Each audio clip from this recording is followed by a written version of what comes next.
Yeah, I've been on a Senior Coconut kick lately, and this is the latest one I got. Senior Coconut Yellow Fever.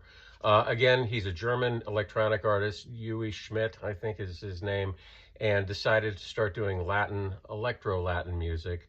And the album that really hooked me was his Kraftwerk album. He does all Kraftwerk covers. Now he's doing Yellow Magic Orchestra covers with three of the original members of the band, including Ryuichi Sakamoto, and he turns their songs into little Latin electronic pop numbers, and it's fantastic. Next up, surf album I got from a place called Valley Vintage here in West Orange, close to where I live, and it's a vintage shop, but there's records all over in corners. And I found this copy of the Rumblers. It's a surf group. I think it's an original copy, and they only put out one album.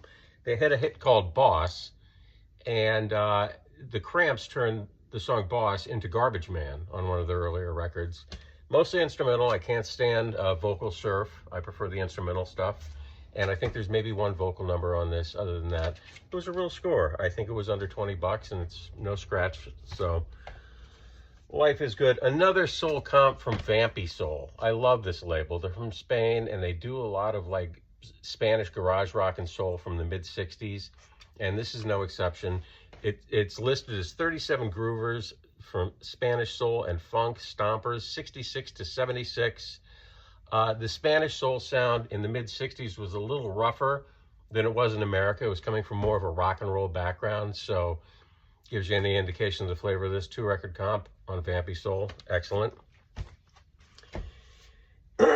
Eastern Flowers. I don't know this guy. Finn Wonder. Yes, Finn Wonder, and he is from Sweden. And I saw this on social media a few days ago and picked it up. And it's psychedelic prog ambient instrumentals. I know that sounds a little fancy. There's shadings of funk and jazz, but it's kind of tamped down. It's not like a real funk stomping record. And thus the ambience. It's got shades of Indian classical music, Japanese folk, spaghetti western. He's a piano player. There's a lot of guitar and stringed instruments on this. You just really have to Google it and listen to samples online. It's an interesting, intoxicating, for me, late night record. You put this on at the end of the day or early morning if you do yoga, which I do not. Here's another one, new one that I found on social media. Bitchin' Baja. They're doing covers of Sun Ra. They've got an arsenal of 19 vintage synthesizers, and that's pretty much the bulk of the sound. There might be like a drum or a bass end here. And it's a cover of Sun Ra songs. I'm just now listening to it, and very interesting. I'd recommend checking it out, especially if you like Sun Ra. One of my favorites, Piero Umiliani.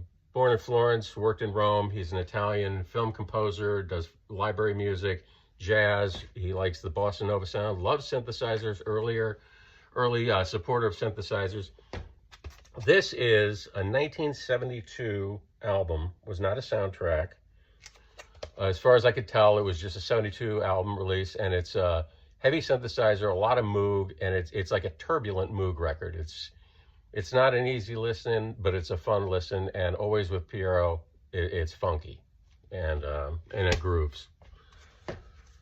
What do we got here? Jackie Me Too, Maca Fat. Jackie Me Too was, he was in the Scotalites. He was a musical director at Studio One. And it's funky ska and rock steady instrumentals. He's a keyboard player.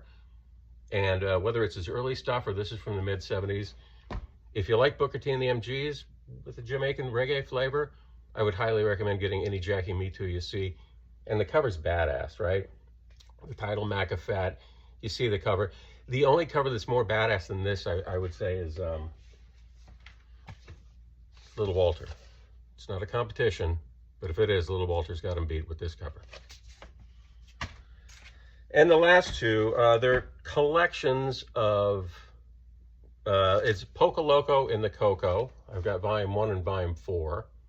And they're collections of 45s and 78s from the early 50s with an ethnic bent. So there's Persian cha-cha, Latin music, Hawaiian swing, Japanese rumba.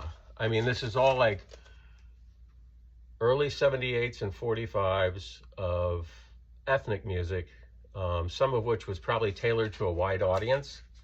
So not always academically accurate of what was being listened to in the country at the time, but maybe what was being force-fed to our country and movies and things like that, but very entertaining.